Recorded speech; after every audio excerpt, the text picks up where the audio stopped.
Okay, you want to remove special characters from a text string in Microsoft Excel. We're going to use a function called REGEXREPLACE. You can see it here in the IntelliSense list. Now, if you don't see that function in your list, I've done 2 other videos on this topic that use 2 different solutions, and I'll leave a link to both videos in the description of this video. So we'll continue with REGEXREPLACE. Now, the first argument is text, so you need to provide the cell address containing the text that you want to remove special characters in, comma.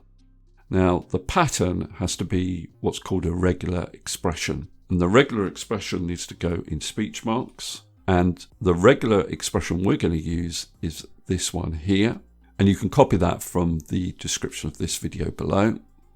So I'll just paste it between those speech marks, comma, and then the last argument you need to use is replacement. So what do we want to replace those special characters with?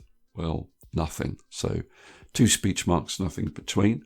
Close the bracket, press enter, and then you can either copy this down, or what you can do is actually specify all of the text strings that you want to replace special characters in. Press enter, and then this formula will spill down automatically. Okay, that's all I wanted to cover in this particular video. Hopefully that's useful. If it is, please give me a thumbs up and subscribe, and I'll see you next video.